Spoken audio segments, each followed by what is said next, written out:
Já, góðan daginn, skákmeistarar. Ég er ekki með hljóðnemann á mig núna og er að tala bara við skjáinn.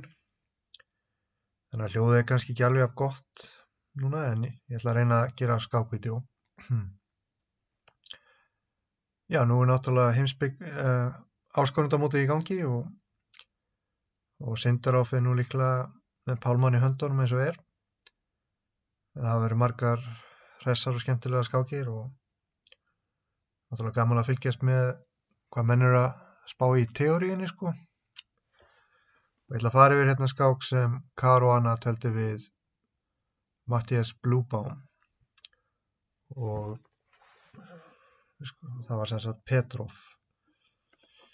Og það bara hefðbundið og Bluebaum er nú með svona nokkuð klassískan skákstíl, nokkuð truktur. Og þetta var nú svona skák sem Caruana verður eiginlega að vinna með hvítu. Og hann fór svona aðeins úr alfara leið og leik hérna riddari C4. Og riddari B4 og riddari C3. Þetta er nú svona mjög sjaldgæft, sko. Þetta er eitthvað sem hann hefur verið búinn að stúdera fyrir mótið. Ég ætla að prófa allavega einu sinni að koma á óvart. Nú Bluebaum drap á C3. Og ef riddari F6 þá held ég að hugmyndin sé bara að leika D4 og ef svartur svarar með D5 þá riddari E5 og kannski er þetta eitthvað svona góð útgáfa. Hvítur gæti verið að spá í F4 eða biskup G5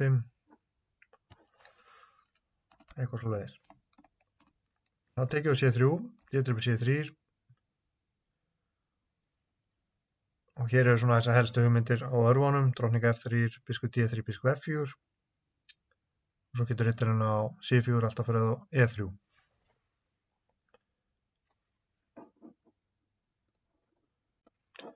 Bluebaum, hann svaraði þessu með D5.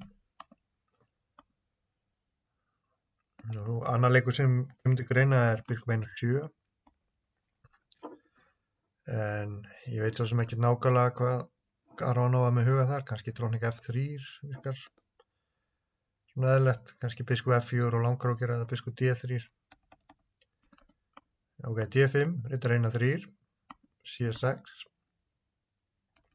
Ef hann leikur biskup 1-6 þá hvítur líklega F4 og fer að hóta G5 og G4 og drottning F3 og fær spennandi stöðu.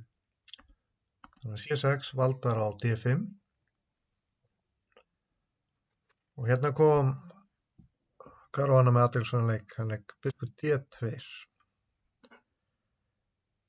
Og þá er væntanlega hugmyndin hjá Caruana að reyna langkrókina sem allra fyrst, sko.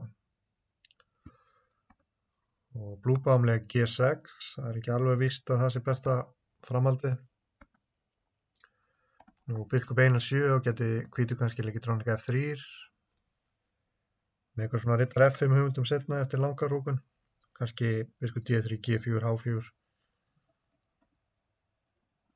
Biskup D6, þá geti það eitthvað með svona biskup D3. Svo er spurning hvað Caruana var með í huga hér, kannski vildi hann leika drottning H5 og þvinga fram eitthvað svona veikingu og eitthvað svo H4, H5. Það er svona sem er grunnar. Hvítur aðeins undan í liðskipan.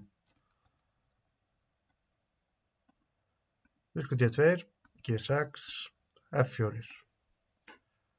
Þetta er svona eitthvað sem Fabi hefur verið að fabulera. Kannski drottning F3 og F5, svo kannski H4, H5 eftir langarhúkun. Það er allavega eitthvað líf í stöðuna, það er svona líflegra en hefðbundið Petrovstað. Svartur leik biskup G7. Nú F5 væri nú sennilega vafasamt. Ég held að hvítur fái hansi góða stöðu hér, svartur er bara búinn að veikja sig. G4 geti verið að koma, H4, H5, C4. Riddari D7, drottning F3 geti það svona einhvern veginn. Og svartur aðeins veikur fyrir, sko, kóngurinn er þá í 8. Það er biskup G7, dróning F3. Og hér er helsta hugmyndin hjá hvítum að reyna að leika F5 fljótlega og loka biskupinn svolítið á C8 sko. Nú riddari G7, löngkrókun, riddari C5 og svartur horfir til E4 einsins sem er svona mannlegt sko, eðlilegt, en F5 kom og þá er biskupinn á C8. Hann er svona vandræða kallinn hjá söstum. Hrókerinn G4 og nú er hann alveg lokað biskupinn G8 og H4, H5 er svona í grunninn planið hjá okkur. Þetta með hrókur 1-8, þá kemur H4. Svart hefði getað kannski íhugað D4 en það var alltaf biskup E1 sko. Þannig að riddari E4 er svona leikur sem er erfitt að gagnrýna, hann virkar mjög svona mannlegur. Biskup Davíð 3 og hérna gerði herra Bluebaum kannski mistök, hann leik hrókur E8 en það er nú svona leikur sem ég held að flestir skákmenn myndu nú íhuga að leika sko. Hugsanlega var betra að drepa á D2 og leika svo hrókur E8. Hérna til dæmis D4 þá er þessi stað hugsanlega aðeins betra á hvítan sko. Hvítur er með skotmark á F7, semst við leika biskup C4 og H4, kannski hrókur H1 og biskupinn á C8 er vandræðagripurinn sko. Hvítur er svolítið að tefla upp á þann biskup sko. Svartur getur ekki tengt hrókan og er aðeins í vandræðum þarna sko.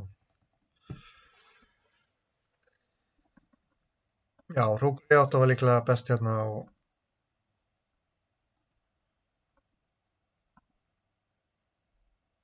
svo spurning hvað er að gerast í þessu sko.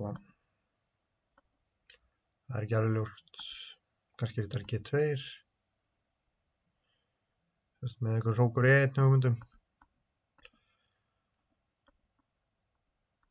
Geta komið upp skrýtnastöður.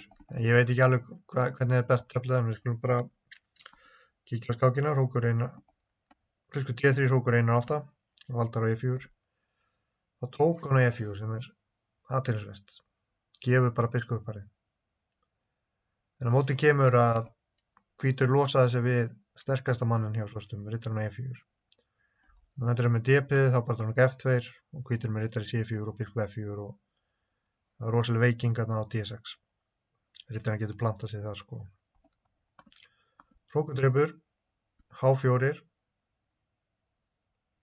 og nú er hugmyndir eins og hrókur F1 og press á F7 og þetta H5. Til dæmis dróning E7 og kemur hrókur F1. Biskup 1-5. Já, svartur er með einhverja hugmyndir að svara hrókur F1 með hrókur F4 hérna. Sem sagt, ég held að þetta sé kannski allt í lagi á svart.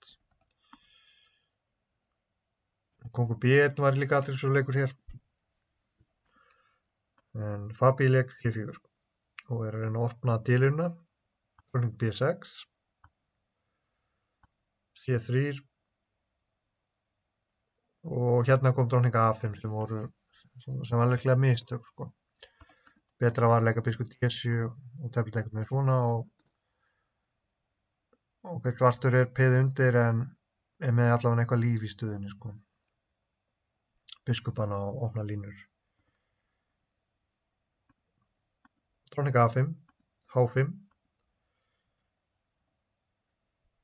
og hvítur er að koma alltaf á svartan og hann leik G5 og hann drepur A2 þá opnast bara hálínan hrókur dróning H7 og hrókur DF1 skák að koma. Þannig að G5 og hérna leik Fabi G3 G5 en átti hugsanlega betri leik. Og sáleikur er riddari D5 sem er skemmtileg hugmynd. G-dribur og birku G5. Og þá hótum við hrókadribur D5 og þá er honni á E4. Og við sjáum ennþá hrókurinn A8 og biskupinn C8 eru að vandræða kallarnir á svörtum. Til dæmis drepið, þá hefur við hérna millileik og þetta hrynur allt í svörtum.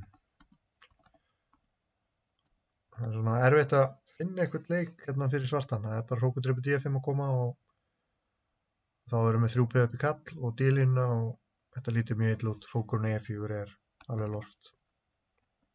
En pappi drapa D5. Skulum fara aðeins bara svona rösklega yfir þetta hvernig það fór. Kongur B1. Og P og F5 er mjög sterkt. Heldur biskupnum á C8 niðri. Hrókur A4. C4. Dronning A6. F6. Og hérna er góð sterkur leikur. Drapa G4. Ef hann drepur á A2 þá drepur á F6. Og það er bara hið svokallaða tjald. Skák á E8. Líklega skák á E7 sýnist mér og hrókur D8. Þannig að hann drapa C4. Drepa F6 góður leikur. Opnar allt. Og bara H6. Það er bara mát. Já, þannig að þetta var svona athyglisverð skák mörgum leyti. Þessi hugmynd með riddari C4 og riddari C3, þetta er mjög sjaldgæft og þess vegna teldi hann þetta náttúrulega. Og já, ég er ekki alveg viss hvernig er best fyrir svartan að tefla þetta en mistökin hjá svörtum var sem sagt að leika hrókur E8 hérna eitthvað ótrúlega og það hljómar. Já, ég læt þetta gott heita. Takk fyrir.